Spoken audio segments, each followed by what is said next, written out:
Some paintings haunt you long after you've looked away. They don't scream or shock, they whisper unsettling truths.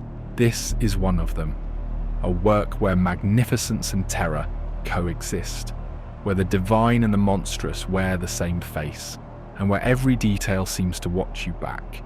The painting, The Great Red Dragon and the Beast from the Sea, was created around 1805 by the English visionary and poet William Blake.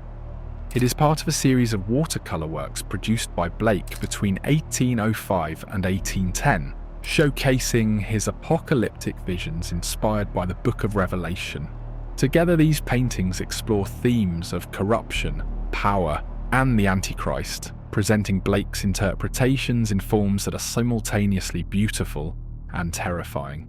At first glance, it looks like a biblical nightmare, a red dragon towering over a monstrous creature rising from turbulent water.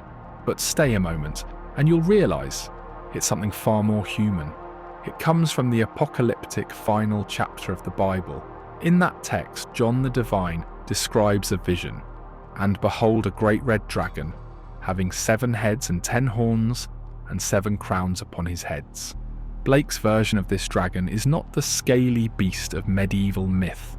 It's a creature of grace and power, his body rippling with the idealized musculature of a Greek god. His wings arch upward like dark cathedrals of flesh. He is magnificent, radiant, and utterly terrifying. Below him from the foaming sea rises another creature, the beast, also with 7 heads and 10 horns.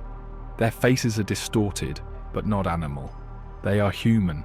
Each one wears a crown, a parody of authority, as if mocking the kings and rulers of the earth.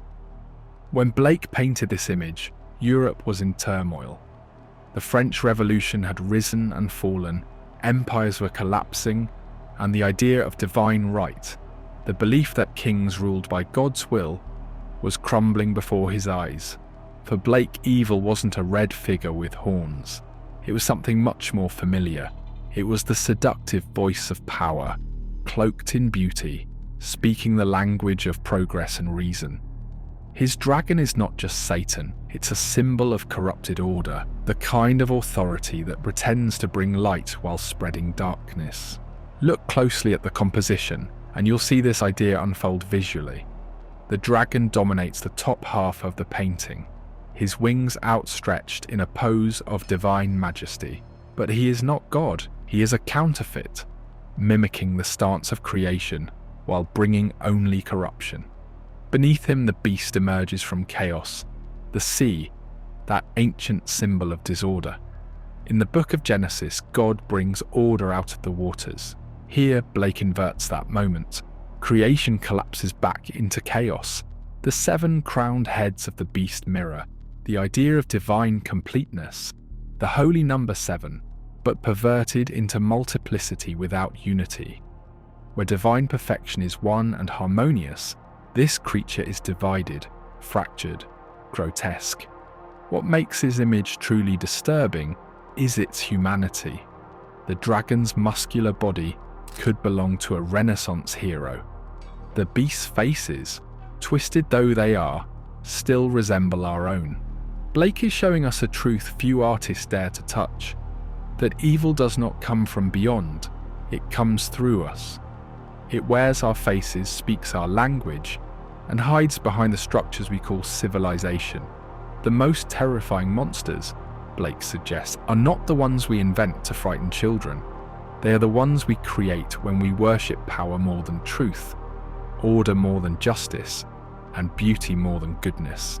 But what is this painting really about? In the Book of Revelation, the beast from the sea is the Antichrist, a force that rises when humanity turns its faith away from the divine and worships power instead.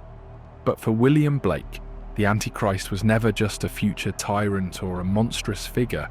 It was a system, a pattern that repeats itself whenever spiritual truth is replaced by authority, whenever the language of faith becomes a tool of control. That's why his dragon isn't hideous. It's beautiful, because evil doesn't always appear as darkness. It often comes clothed in light. just as centuries later, Bela Tar presents the devil to us in Satan Tango. It doesn't frighten us, it seduces us. It tells us it's here to save, to restore order, to make things right. It is power pretending to be divine. It is the Antichrist, within us all. But the power of this painting isn't only in its technical mastery, it's in the way it speaks to us, across centuries, about the nature of evil and the seduction of authority. The crowns on the beasts' heads are not signs of legitimate rule, they are trophies of conquest, symbols of power taken, not earned. The dragon's beauty, his perfect anatomy, his divine posture, all are reminders that the most dangerous evils are those that seem righteous. In Blake's theology, the Antichrist is not merely a future tyrant. It is a system, a recurring pattern. Whenever human institutions claim divine power for themselves, the painting becomes a mirror.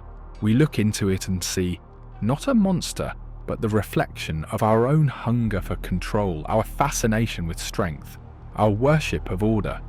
And maybe that's why the great red dragon and the beast from the sea still feels so modern. Blake was painting a vision of revelation, but he was also painting a warning that echoes through every generation. That evil will not always come to us wearing horns and claws. Sometimes it comes dressed in beauty. Sometimes it comes speaking softly about peace and progress. And sometimes it looks just like us,